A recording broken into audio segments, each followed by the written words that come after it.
नमस्ते दोस्तों, स्वागत है आपका परीक्षा स्टडी 24 यूट्यूब चैनल पर। दोस्तों, यदि आप चैनल पर नए हैं तो चैनल को सब्सक्राइब कर लें। ये सब्सक्राइब बटन है, इसे दबाने से आप चैनल को सब्सक्राइब कर लेंगे। यदि आपके में यह सब्सक्राइब रेड में लिखा है, लाल में लिखा है, तो इसका मतलब यह है आपने चैनल को सब्सक्राइब नहीं किया है, तो आप चैनल को सब्सक्राइब कर लें। यदि आपके में यह सब्सक्राइब ब्लैक है तो इसका मतलब यह आपने चैनल को सब्सक्राइब कर लिया है, तो आप चैनल को दोबारा सब्सक्राइब न करें। इसमें हम आपको हिंदी के नेक्स्ट टॉपिक जो बचे हैं वो कराएंगे। आप हिंदी को इतना सरल ना समझें, क्योंकि यह भी आपको 25 नंबर दिलाएगी। इसमें ग्रामर का कुछ पोर्शन है, कुछ शिक्षण का पोर्शन है। तो आप शिक्षण का जो पोर्शन है वो नया है आपके लिए, तो शिक्षण का पोर्शन ही सबसे ज़्यादा आता है। हम आपको इसमें बीच में पेपर भी दिखाएंगे कि कैसे प्रश्न पूछे जाते हैं।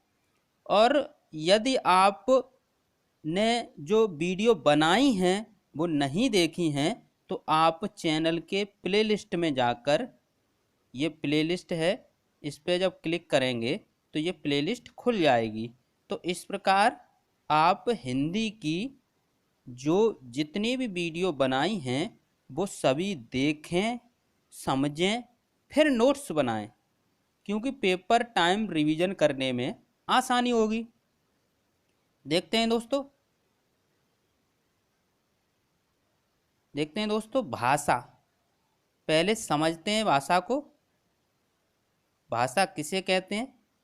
भाषा भावों एवं विचारों को व्यक्त करने के माध्यम को भाषा कहते हैं।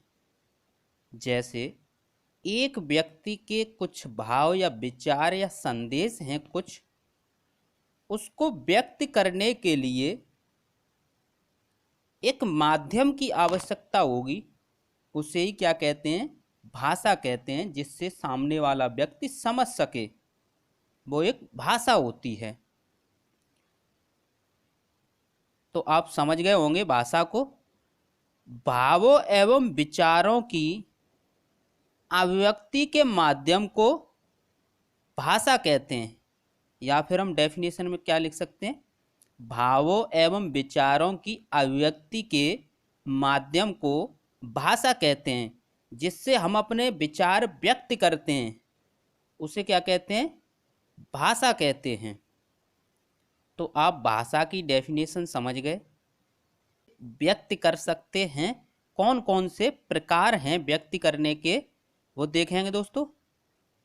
भाषा अभिव्यक्ति दो प्रकार से होती है, यानी भाषा की अभिव्यक्ति या भाषा को हम व्यक्ति दो प्रकार से कर सकते हैं। एक तो मौखिक, एक लिखित। मौखिक रूप से जो बोलकर व्यक्त करते हैं अपनी भाषा को, और लिखकर भी, जब पत्र वगैरह जो पत्र लिखे जाते हैं वो अपने लिखकर भी हम व्यक्त कर सकते हैं। तो इस प्रकार भाषा अभिव्यक्ति के दो प्रकार हैं मुख्यतः। नंबर एक, मौखिक। भावों एवं विचारों की मौखिक अभिव्यक्ति को भाषा का मौखिक रूप कहते हैं। यानी जो भावों एवं विचारों को हम बोलकर व्यक्त करें तो उसे क्या कहेंगे? मौखिक अभिव्यक्ति कहेंगे। नेक्स्ट देखते हैं, लिखित अभिव्यक्ति। भावों एवं विचारों की लिपिबद्ध अभिव्यक्ति को भाषा का लिखित रूप कहते हैं। यानी कि हम अपने विचार और भाव को लिखकर व्यक्त करते हैं, उसे लिखित अभिव्यक्ति कहते हैं। तो इस प्रकार आपने भाषा को समझा, भाषा अभिव्यक्ति के प्रकार को समझा, जिसमें मौखिक अभिव्यक्ति और लिखित अभिव्यक्ति थी। नेक्स्ट देखते हैं अभिव्यक्ति। इसमें एक शब्द आया है अभिव्यक्ति, इसका भी अर्थ समझ लेते हैं। हमारी कोशिश यह रहती है कि आपको प्रत्येक शब्द जो प्रयोग कर रहे हैं हम उसका अर्थ पता होना चाहिए कि इसका मतलब क्या है। व्यक्ति द्वारा प्रकट किए गए भावों विचारों को अभिव्यक्ति कहते हैं। किसे कहते हैं? जो भावों और विचार को प्रकट किया है व्यक्ति द्वारा, उसे क्या कहेंगे? अभिव्यक्ति कहेंगे। तो इस प्रकार आप अभिव्यक्ति की परिभाषा भी समझ गए। नेक्स्ट देखते हैं दोस्तों, मौखिक अभिव्यक्ति के साधन। ये आपके पूछे जाते हैं, हम आपको वही टॉपिक करा रहे हैं जो आपके सिलेबस में है और आपके पेपर में पूछे भी जाते हैं।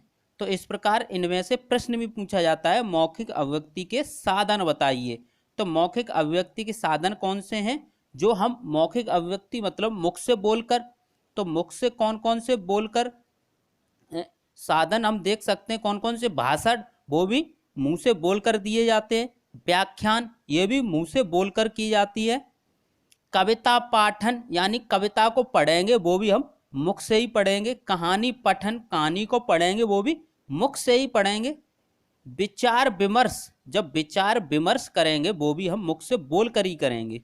वार्तालाप, तो वार्तालाप भी मुख से बोलकर होती है। वाद विवाद, ये भी हमारे मुख से बोलकर होती है। तो इस प्रकार कौन कौन से थे? भाषण, व्याख्यान, कविता पठन, कहानी पठन, विचार विमर्श, वार्तालाप और वाद विवाद, ये सभी किस में आते हैं? मौखिक अभिव्यक्ति के साधन हैं। नेक्स्ट देखते हैं लिखित अभिव्यक्ति के साधन, जिन्हें लिखकर व्यक्त किया जाए। कौन कौन है? कविता लेखन, यानी कविता लिखकर। कहानी लेखन, कहानी लिखकर। निबंध, जब निबंध लेखन, निबंध लेखन लिख सकते हैं इसमें। नाटक लेखन, नाटक को लिखकर। पत्र लेखन, पत्र को लिखकर। आत्मकथा आदि, तो आत्मकथा लेखन, तो आत्मकथा लेखन, ये सभी क्या हैं? लिखित अभिव्यक्ति के साधन हैं और इनमें से प्रश्न पूछा गया है।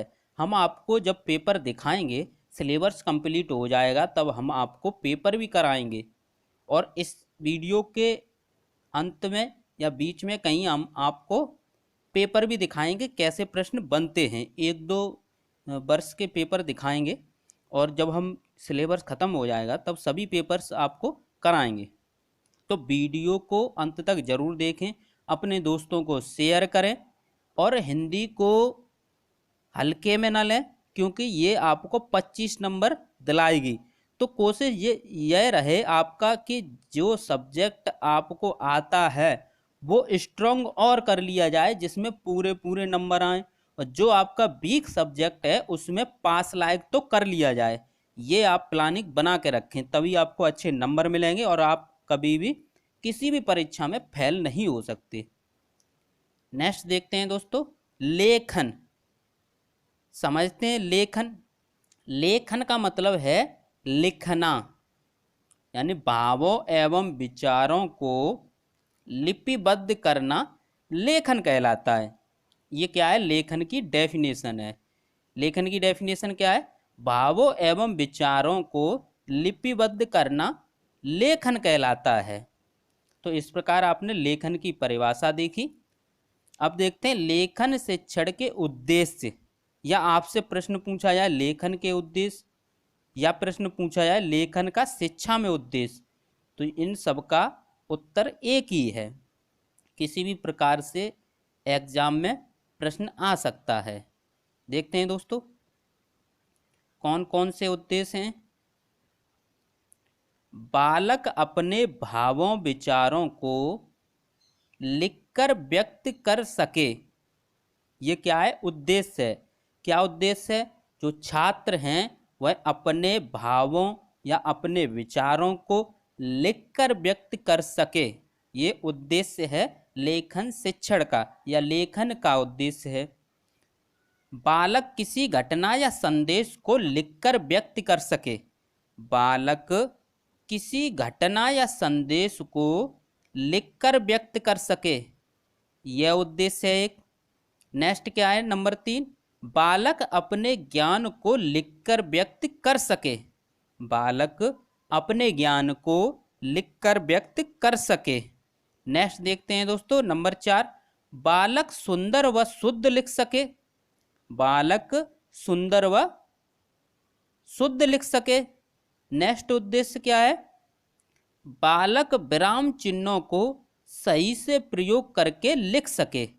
बालक विराम चिन्हों का सही से प्रयोग करके लिख सके, ये लेखन शिक्षण के उद्देश्य हैं। नेक्स्ट क्या है? बालक वर्तनी शुद्ध लिख सके। जब बार बार लिखेगा तो त्रुटि करने की संभावनाएं कम हो जाती हैं। तो इस प्रकार बालक वर्तनी शुद्ध लिख सके, ये लेखन शिक्षण के उद्देश्य हैं। हम आपको सरल भाषा में, सरल से सरल भाषा में बताते हैं जिससे आपको समझ में आए और आप पेपर में लिख सकें, क्योंकि एक दिन में 3-3 पेपर होते हैं तो रिवाइज करने का टाइम नहीं मिलेगा। इसलिए आप प्रत्येक वीडियो को देखें और उससे नोट्स बनाएं और साथ ही साथ याद करते रहें। नेक्स्ट देखते हैं दोस्तों, लेखन शिक्षण की विशेषताएं। जो लेखन शिक्षण है उसकी क्या विशेषताएं हैं?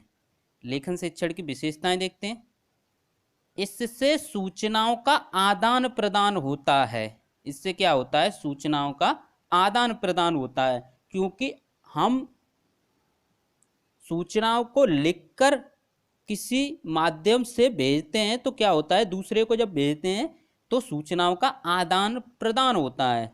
नेक्स्ट देखते हैं, इससे बालक अपने भावों विचारों को लिखकर व्यक्त करता है। इससे क्या होता है? लिखने से बालक अपने भावों और विचारों को व्यक्त करता है। नेक्स्ट पॉइंट देखते हैं, इससे बालक किसी घटना या संदेश को लिखकर व्यक्त करता है। नेक्स्ट पॉइंट देखते हैं, इससे बालक सुंदर व शुद्ध लिखता है। ये क्या है? ये विशेषताएं हैं लेखन शिक्षण की। नेक्स्ट पॉइंट देखते हैं, इससे बालक वर्तनी शुद्ध लिखते हैं। इससे क्या होता है? बार बार लिखने से बालक जो वर्तनी है वो शुद्ध लिखना सीख जाते हैं। नेक्स्ट देखते हैं पॉइंट, इससे बालक कलम पकड़ना सीख जाते हैं। जब लिखना सीखेंगे तो प्रारंभ में बालक, जब छोटे बालक होते हैं तो वो कलम पकड़ना नहीं जानते हैं, वो कलम पकड़ना सीख जाते हैं। नेक्स्ट पॉइंट देखते हैं, इससे बालक सुडोल अक्षर बनाना सीखते। इससे क्या होता है? लिखने से क्या है कि बालक सुडोल सुंदर अक्षर बनाना सीखते हैं। नेक्स्ट पॉइंट देखते हैं, इससे बालक लिखते समय बैठने के तरीका, जो बैठने का तरीका होता है उसे भी सीखते हैं। तो इस प्रकार आपने लेखन के उद्देश्य देखे और लेखन की विशेषताएं देखी। एक बार रिवाइज करते हैं लेखन के उद्देश्य को, लेखन के क्या क्या उद्देश्य हैं, क्योंकि ये आपके पेपर में पूछे जाते हैं। बालक अपने भावों विचारों को लिखकर व्यक्त करता है। बालक किसी घटना या संदेश को लिखकर व्यक्त कर सके। उद्देश्य क्या है? इसका उद्देश्य यह है कि बालक अपने भावों एवं विचारों को लिखकर व्यक्त कर सके। बालक किसी घटना या संदेश को लिखकर व्यक्त कर सके। बालक अपने ज्ञान को लिखकर व्यक्त कर सके। बालक सुंदर व शुद्ध लिख सके। बालक विराम चिन्हों का सही से प्रयोग करके लिख सके। बालक वर्तनी शुद्ध लिख सके। बालक वर्तनी शुद्ध लिख सके। ये लेखन शिक्षण के उद्देश्य हैं। विशेषताओं में देखते हैं, हम लगभग कोशिश यही करते हैं कि जो पॉइंट एक बार उद्देश्य या विशेषता में लिखाते हैं उससे ही मिलते जुलते पॉइंट हम उद्देश्य या महत्व में भी लिखाते हैं। हमारा मेन उद्देश्य यही रहेगा, किसी भी सब्जेक्ट में आप देखना हम उसी से ही पॉइंट बनाते हैं। नेक्स्ट देखते हैं, लेखन शिक्षण की विशेषताएं। रिवाइज करते हैं, इससे सूचनाओं का आदान प्रदान होता है। नेक्स्ट देखते हैं, इससे बालक अपने भावों विचारों को लिखकर व्यक्त करते हैं। इससे बालक किसी घटना या संदेश को लिखकर व्यक्त करते हैं। इससे बालक सुंदर व शुद्ध लिखते हैं। इससे बालक बर्तनी शुद्ध लिखते हैं। इससे बालक बर्तनी शुद्ध लिखते हैं। नेक्स्ट देखते हैं, इससे बालक कलम पकड़ना सीखते हैं, सुडोल अक्षर बनाना सीखते हैं, लिखते समय बैठने के तरीके को भी सीखते हैं। इस प्रकार आपने लेखन शिक्षण के उद्देश्य और लेखन शिक्षण की विशेषताएं देखी। नेक्स्ट देखते हैं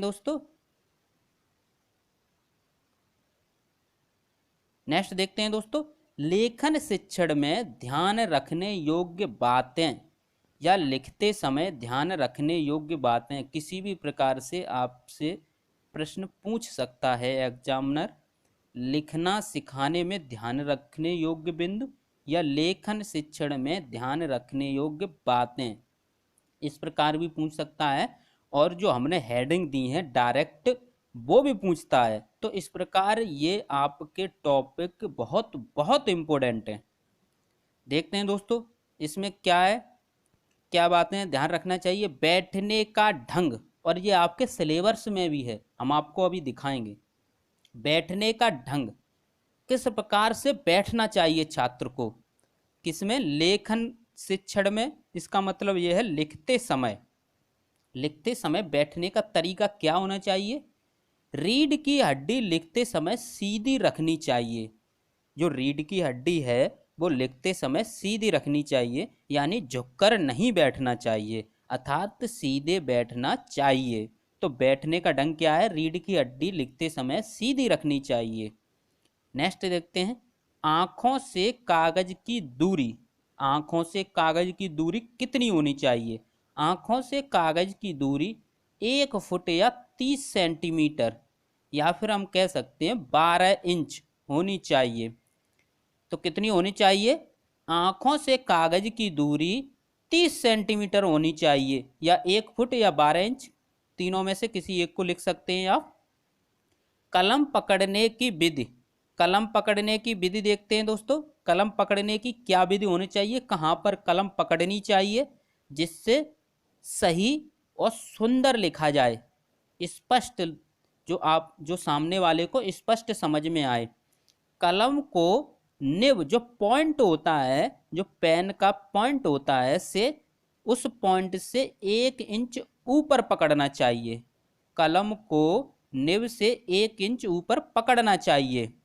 कहाँ पकड़ना चाहिए, जो पॉइंट होता है, जो निब होती है कलम की, उससे 1 इंच ऊपर पकड़ना चाहिए। नेक्स्ट देखते हैं दोस्तों, सिरोरेखा। सिरोरेखा देखते हैं। सिरोरेखा, वर्णों के ऊपर लगाई जाने वाली रेखा को सिरोरेखा कहते हैं। सिरोरेखा किसे कहते हैं, ये वर्णों के ऊपर, जैसे ये हमने आम लिखा, इस पर ये हमने सिरोरेखा लगा दी, तो वर्णों के ऊपर लगाई जाने वाली रेखा को सिरोरेखा कहते हैं।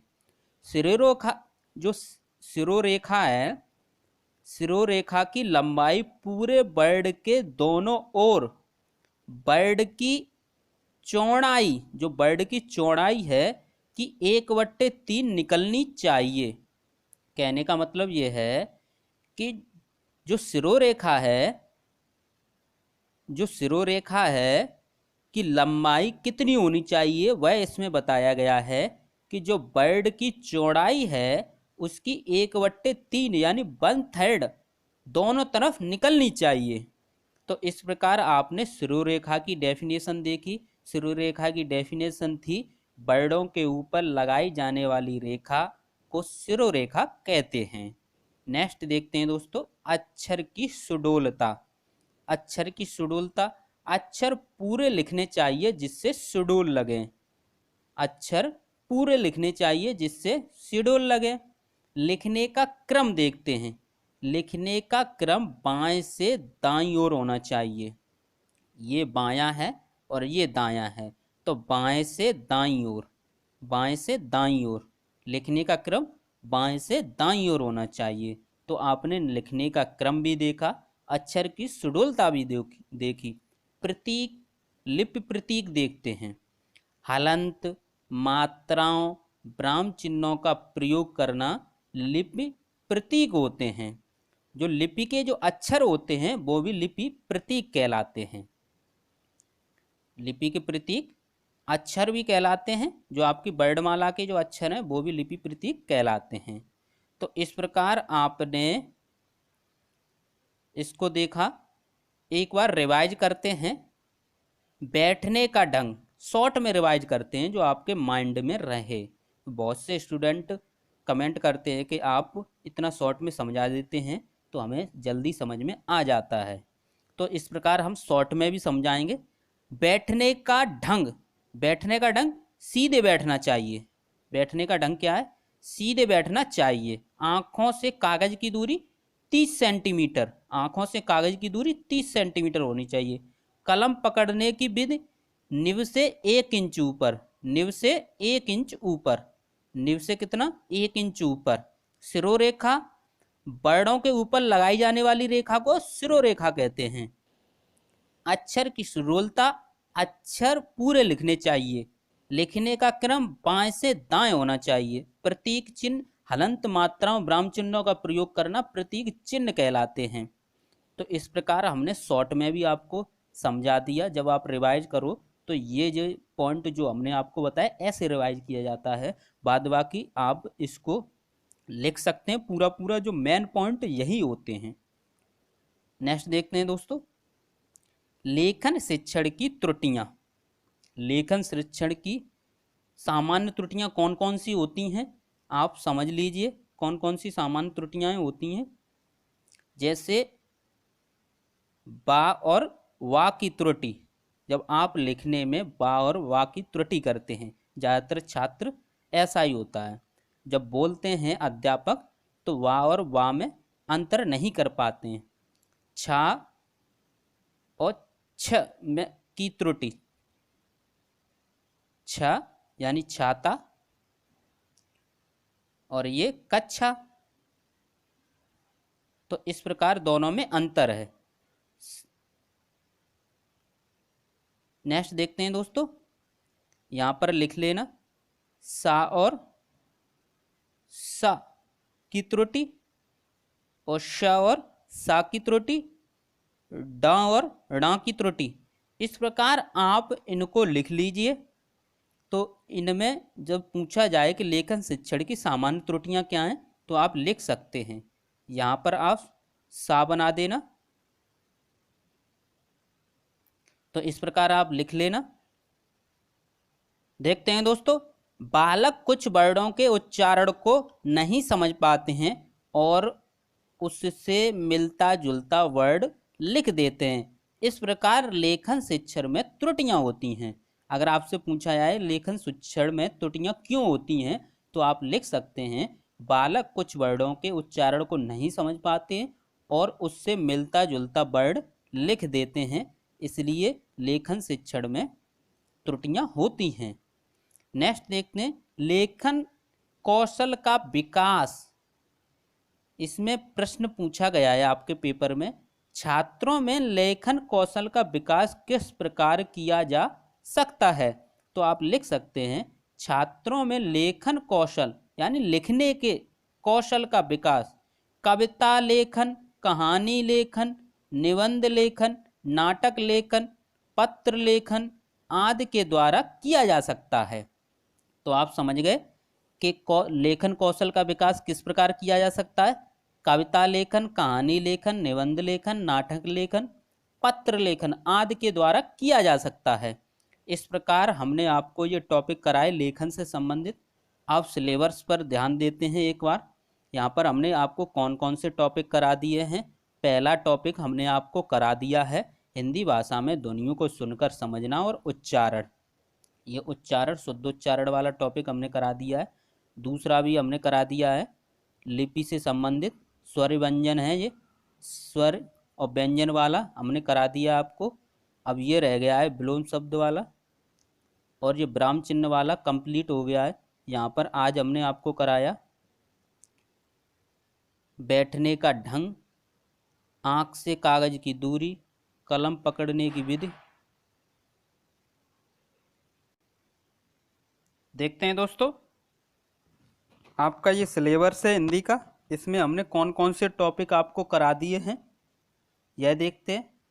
तो इसमें हमने आपको ये पहला टॉपिक करा दिया है, हिंदी भाषा में ध्वनियों को सुनकर समझना और उच्चारण, शुद्ध उच्चारण वाला। दूसरा भी टॉपिक हमने करा दिया है आपको लिपि के बारे में और स्वर व्यंजन, ये सब करा दिया है। विलोम शब्द, समानार्थी, तुकारांत, ये नहीं कराया है अभी, ये टॉपिक एक रह गया है। और विराम वाला कंप्लीट टॉपिक हम करा चुके हैं, अल्प विराम, अर्ध विराम, पूर्ण विराम, प्रश्नवाचक, विस्मयबोधक, अवतरण चिन्ह, ये सभी हम करा चुके हैं। और ये भी लगभग करा चुके हैं, इसमें एक दो वीडियो और होंगी, देखते हैं दोस्तों। आज हमने आपको ये कराया सीखने में ध्यान रखने योग्य बातें, और नेक्स्ट जो वीडियो है उसमें हम लेखन शिक्षण की विधियां बताएंगे। तो आज हमने बैठने का ढंग, कागज से आंख की दूरी, कलम पकड़ने की विधि, शिरोरेखा, लिपि, ये सभी हमने आपको कराए। सुडोल, अक्षर की सुडोलता। और नेक्स्ट वीडियो में दो टॉपिक आपके आएंगे, सुलेख, अनुलेख, श्रुतिलेख और लेखन शिक्षण की विधियां, ये आपकी आएंगी नेक्स्ट टॉपिक में। तो आप देख सकते हैं हम आपको सिलेबस और पेपर में जो टॉपिक पूछे जाते हैं, यानी जो किस प्रकार से प्रश्न पूछे जाते हैं, उसके अनुसार आपको पढ़ा रहे हैं। तो आप वीडियो को अपने दोस्तों में शेयर कीजिए। ये देखते हैं दोस्तों, ये 2018 का पेपर है। पेपर आता कैसा है वो पहले देखते हैं। ये आपके पेपर हैं, पहले देखते हैं 2019 का पेपर। इस प्रकार से आपका पेपर आएगा। यहाँ पर लिखा रहेगा सभी प्रश्न अनिवार्य हैं, सभी प्रश्न अनिवार्य हैं। प्रत्येक प्रश्न के निर्धारण, यानी जो निर्धारित अंक हैं उसके सम्मुख लिखे रहते हैं, ये यहाँ बताया गया है। इसमें बताया गया है इस प्रश्न पत्र में 3 प्रकार के प्रश्न हैं।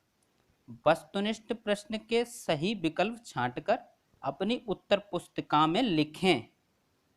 अति लघुत्तरी प्रश्नों के उत्तर लगभग 30 शब्दों में, जो अति लघुत्तरी हैं जो 1 नंबर के आते हैं उनके 30 शब्दों में, और लघुत्तरी प्रश्नों के उत्तर लगभग 50 शब्दों में लिखिए। अब ये नहीं कि गिनते रहो, लगभग का मतलब ये थोड़ा बहुत ऊपर नीचे लिख सकते हैं।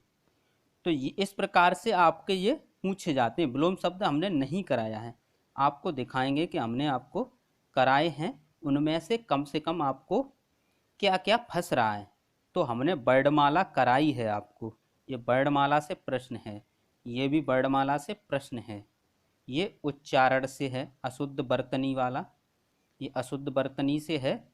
ये आपको कुछ हम टॉपिक, यानी कुछ शब्दों को हम लिखा देंगे आपको, ये हमने अभी नहीं लिखाए हैं।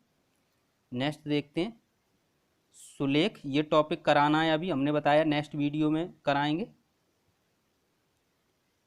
और आगे देखते हैं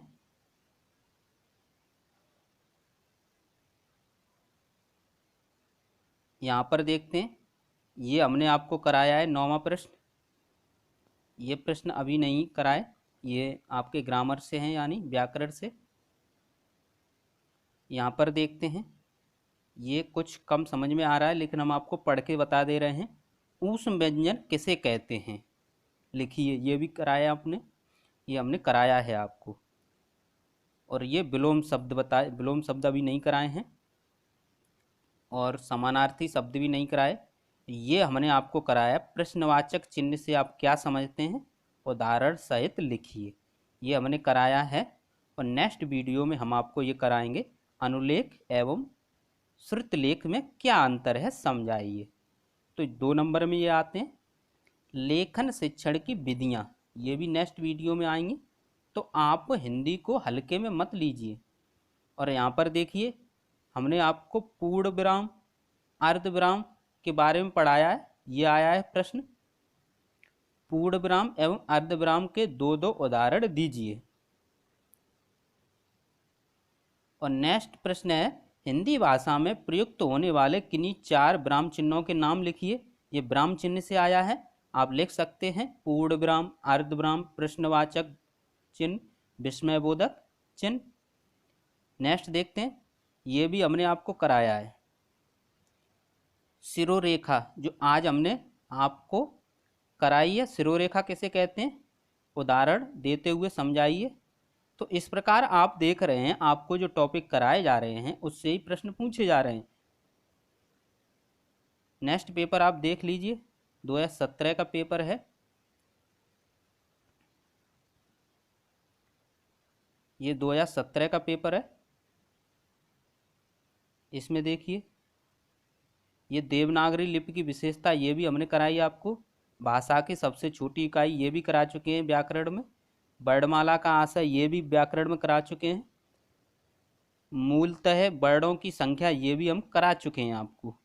अयोगवाह यानी 5 विकल्प जो पूछे गए हैं वो हम आपको करा चुके हैं व्याकरण में। यहाँ पर देखते हैं, हिंदी भाषा में व्यंजन वर्णों के उच्चारण स्थानों के नाम, कंठ, तालु, मूर्धा, दंत, ओष्ठ, ये हम करा चुके हैं। संयुक्ताक्षर व्यंजनों को लिखिए, जो संयुक्त व्यंजन है उनको। 6 वर्ण किसके योग से बनता है ये भी करा चुके हैं, ये हमने नहीं कराया है। व्यंजन का अभिप्राय ये भी करा चुके हैं। कौशल अभी नहीं कराएं।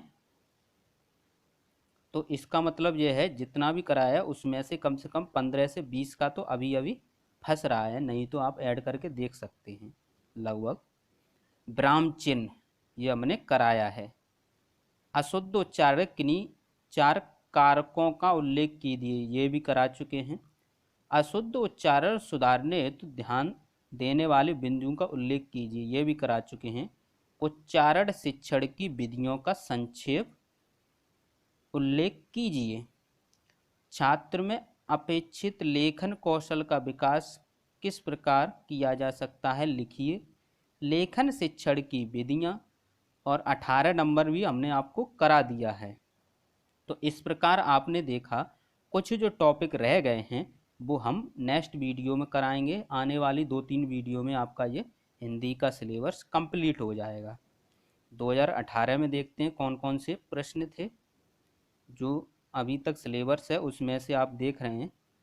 पहला भी कर लेंगे, दूसरा भी हो जाएगा, और 2 आपके विकल्प। और यहाँ पर देखते हैं प्रश्न नंबर 6, प्रश्न नंबर 7 यहाँ पर, और देखते हैं ये आपका प्रश्न नंबर 11 है, ये भी हो जाएंगे। और यहाँ से 12 नंबर प्रश्न, स्पर्श व्यंजन किसे कहते हैं, स्पर्श व्यंजनों का उल्लेख कीजिए। यहाँ पर देखते हैं प्रश्न नंबर 14, र वर्ण को कितने प्रकार से लिखते हैं, उदाहरण सहित स्पष्ट कीजिए, ये भी हमने आपको कराया है। और यहाँ पर विराम चिन्हों से आप क्या समझते हैं, किन्हीं 2 विराम चिन्हों को उदाहरण सहित लिखिए, ये भी कराया है। मौखिक अभिव्यक्ति के साधन आज हमने कराए हैं। लेखन शिक्षण की सामान्य त्रुटियां आज हमने आपको कराई हैं। तो इस प्रकार आप देखते हैं, और 18 नंबर जो प्रश्न है वो नेक्स्ट वीडियो में आएगा, आपको मिल जाएगा। तो इस प्रकार आप जब हम हिंदी का सब्जेक्ट कंप्लीट करा देंगे तो आप जो पुराने पेपर हैं उठा के देखेंगे तो आप पेपर को उनको सॉल्व कर देंगे, फटाफट सॉल्व कर देंगे, कोई दिक्कत नहीं होगी आपको।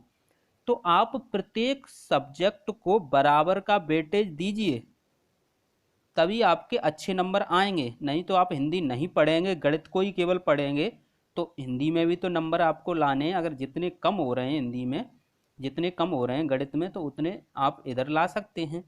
अगर इधर पढ़ोगे नहीं तो इधर भी हिंदी में भी आपके एवरेज ही आएंगे। तो वीडियो को ज़्यादा से ज़्यादा शेयर कीजिए, अपने दोस्तों को जोड़िए, चैनल को सब्सक्राइब कीजिए। थैंक यू दोस्तों।